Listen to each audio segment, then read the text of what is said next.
Alright everybody, and welcome back to another V Rising.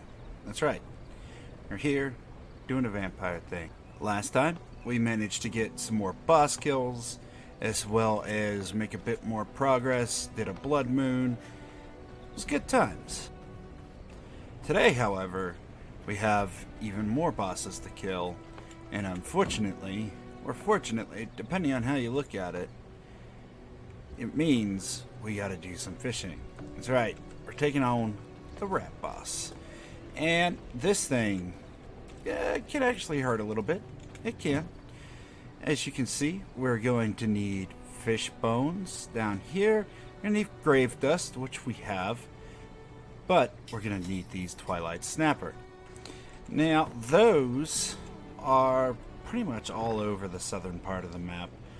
I usually end up finding them around here or down here at this lake. We're going to need one important thing. A fishing pole. So let's gather up the resources and head on out. Alright. Here we are at our first fishing hole. So, fishing in this game, super simple. You just equip your fishing pole, like such, and then click on the spot, and all you have to do is wait for a little splash in the water and click it once again, and you'll have yourself, hopefully, what you're after. Bam. What did we get? Wow. That's not what we needed. Let's keep looking, shall we?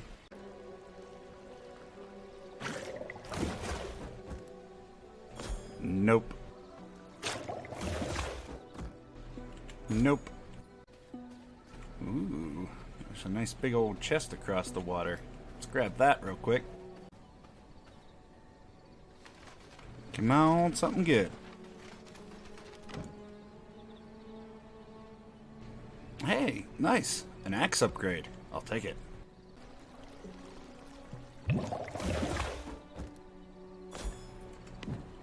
Bam.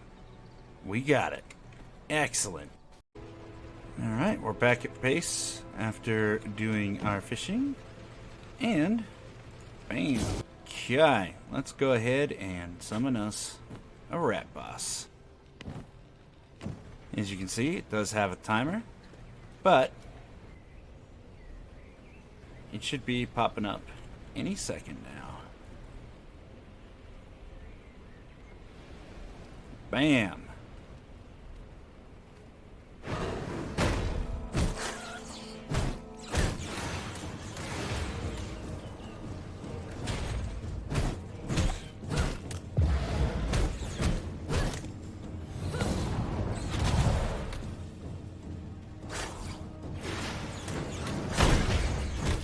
Mistakes were made.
I'm so dead.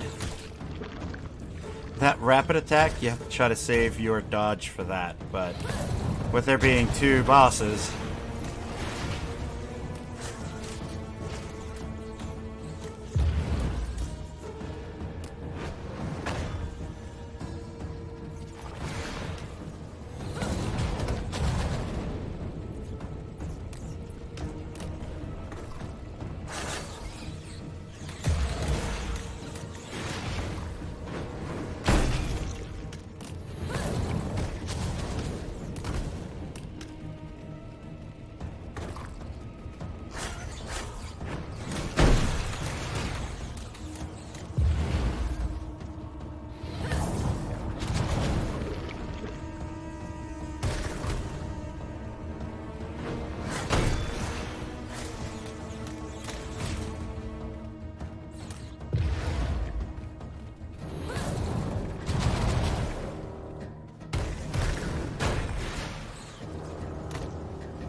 Okay.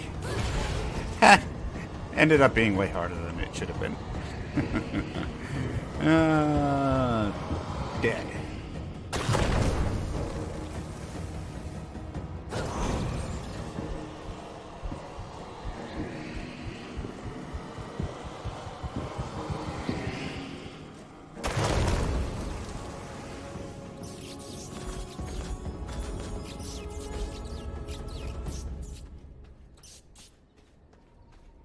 But I'll take the free rats. So with that kill, we got ourselves another transformation. Bam! Check that out. We're a scary young little rat. I like it. Now, the rat form allows you to hide from enemies. Just duck into some tall grass, and it's harder for them to spot you. They will still aggro, and some enemies, like the paladins and whatnot, the higher tier enemies, will always recognize you as a vampire. And it really doesn't do much for you. I usually don't play games stealthily. I almost never use the rat form, but he's pretty cool looking. I like him. And our next boss is a doozy. This lady hurts bad if you're not prepared. So we're going to go out, do a little bit of farming, see if we can unlock a couple more recipes, and then go to it. So one of my favorite places to farm is right here at this cemetery. Now, there is a boss up on this upper platform that you're most likely going to want to avoid.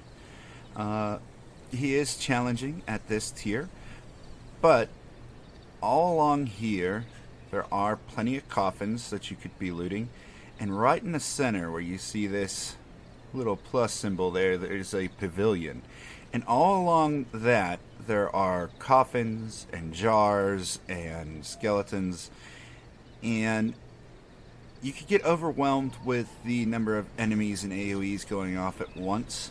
So try to clear it out slowly, but I have found that there's a high chance for books and things like that there. We're going to go see if we can't get any more of the upgraded Night Stalker gear real quick. Assuming that we have some luck, we'll have a bit of extra armor before we end up fighting this next boss. If not, we're going to go give it an attempt anyway and see what happens. Well, we didn't have much luck with the looting, but we're going to go try this boss anyway. Now, the thing that's scary about this boss is that she summons ads that are little butterflies or moths, and they shoot off abilities that are a ranged attack, and they have a decent amount of health, and they lower your ability to do damage. Now, the other scary part is that the boss's ability, which is like a spectral wolf, when it hits an enemy or a friendly, it will then ricochet and hit something else. And she'll fire them at her little butterflies, and this ability will bounce from the butterfly to you, to the butterfly, and then back to you, dealing a lot of damage very rapidly. And you'll see that as this fight goes on, but we're going to try to take out those ads as quickly as possible, deal with any other threats in the area, and then give this a shot. This area is very open, not a lot of trees, not a lot of cover, so you don't want to fight her during the day, but by the time we get there, hopefully, it will be dark enough.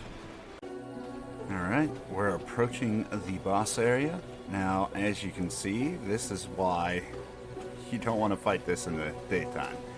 There's like barely any cover, and the trees and stuff have a good chance of being knocked down too. But there are plenty of flower resources and things here. There she is. Let's see what kind of luck we have here. You are something unnatural. I hear the screams all around you.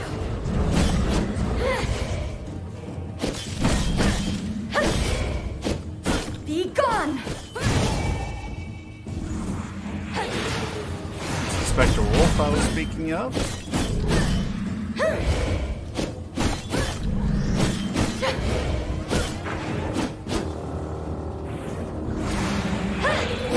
Be gone!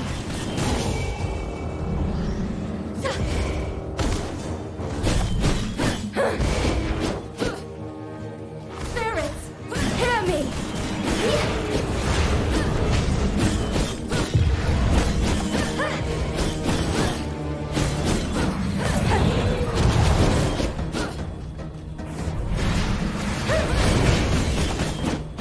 Be gone!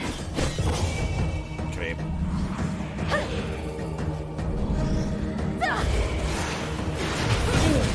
Hear me!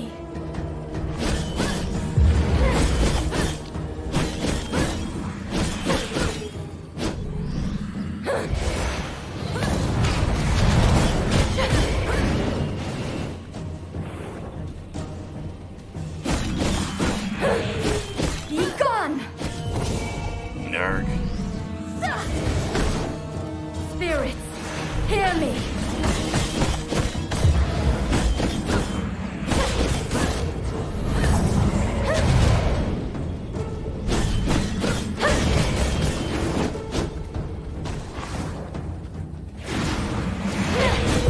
Be gone!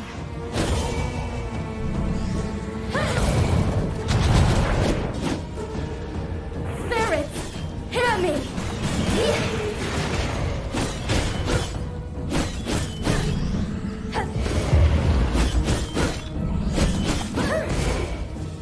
Be gone!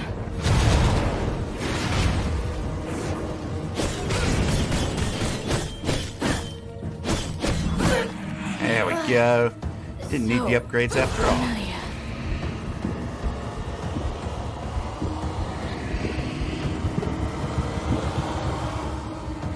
Bam. Good kill. And with that, we get our first illusion ability. Check that out. We get the same Spectre Wolf that she has. It bounces between targets. Awesome, awesome ability. Now, this one as well is really cool. If you've ever played Overwatch, it's basically Tracer's ability. You dash and it sits there and throws attacks at enemies. If you press it again during the recast timer, you will actually recall to where you left off. So, boop. We're right back here. The optimal way to use this is you want to dodge, wait until the end of the recast, and then switch back because it allows your illusion to fire even more times in a row, hitting the enemy, reducing the amount of damage they can deal. Now this ability does come in handy with certain bosses that have really rapid attacks or leaps. You can dodge their attacks by recalling to your previous location. The illusion does get targeted by enemies as well, so it comes in handy a lot. I have a bad habit of pressing it too many times, however, and recalling when I didn't mean to, out of just sheer panic clicking, so we're going to switch back to this one for the time being. Oof. I am now learning that I cannot craft the teleporter unless you get that castle thing done. So we're just going to make a quick cheapy square of castle and then go from there. Whoops. So I guess the first thing we should do is make more of these. We'll just do something like that.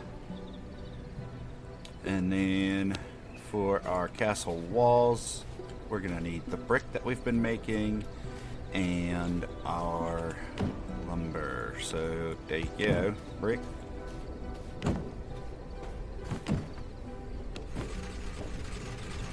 And then lumber.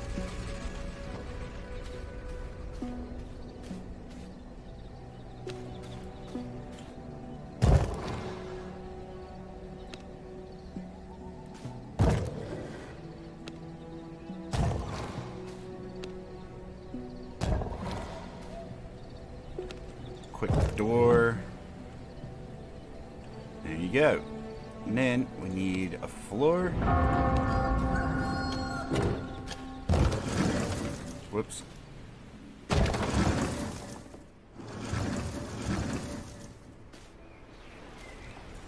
And you have it. We can break this all down later, but that does allow us to claim the next portion. We have to build a stone coffin and things like that. Easy peasy. And there's your stone coffin.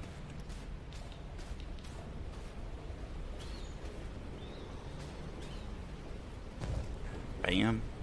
Claim another one. Now we need servant coffins, which we're not going to do right now. We have access to the last 3 tabs here, which is realistically what we needed in order to put out our teleporter. If I can remember, there it is. Bam. We need blood, we need planks, we need copper, we need gem dust. Easy peasy.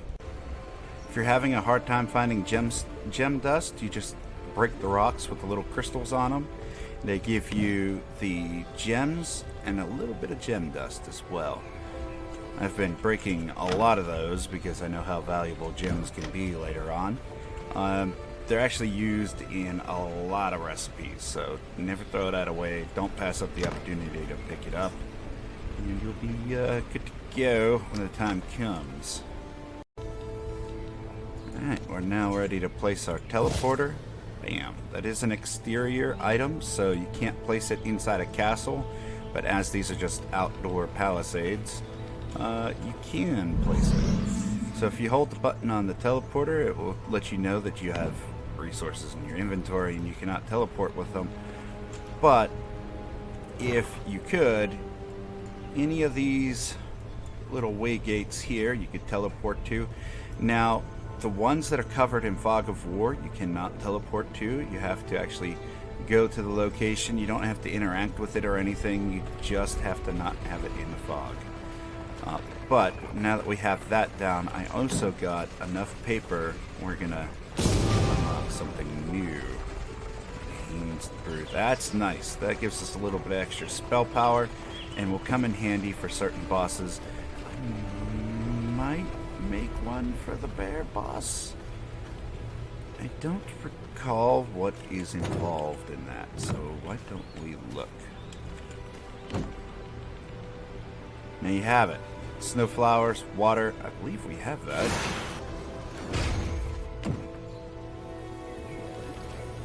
Bam. We'll make one of those up. The potions last for a half hour. Way more than enough time to kill the boss. Actually, I think these ones only last for 20 minutes. Either way, we're going to be using that. So, one thing to note about the bear is that you're going to need it to break down a wall in order to get to the next boss. Or you can use a bomb. But if you hold off on killing the bear and then kill this fallen fellow over here, you could use his ability to fight the bear. He gives you a shield that summons skeletons whenever you attack, similar to the counter ability. And the adds that you summon will protect you and tank the boss for you, making his fight a little bit easier. However, we're going to skip that. We're going to try to go in order here and see how it goes with our current setup. Alright, and there it is. Look at it. Full of scars and... oh man. This bear has not seen a good life. But, what do you say we go put him out of his misery? Sounds good to me.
Got him, though.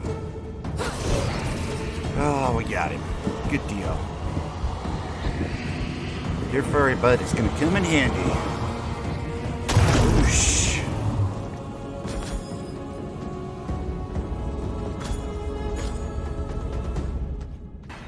And with that, we have new vampire power.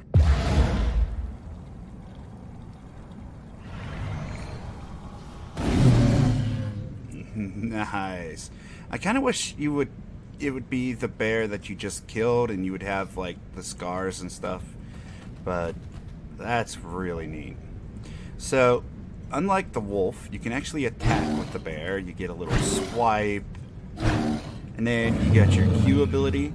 Boom! And that one actually destroys resources. But keep in mind that when you do not get the resources. You can do a roar. It doesn't do anything for you. It's just a neat little effect. But as you can see, if we were to walk up here to this copper, if you do the slam twice in a row on a small resource like this, it breaks, you get nothing for it. However, if you come up to another one, let's do it on this one up here.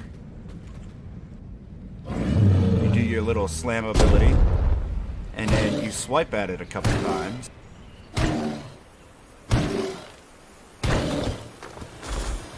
The claw will actually grant you the resources.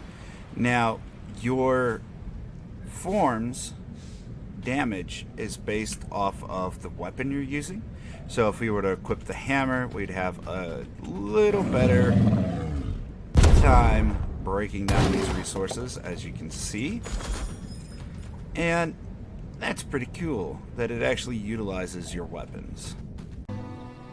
Alright, and now that I have the bear form, we're going to go ahead and destroy these so that way they can respawn as copper. It's pretty cool that the bear can take out these large nodes.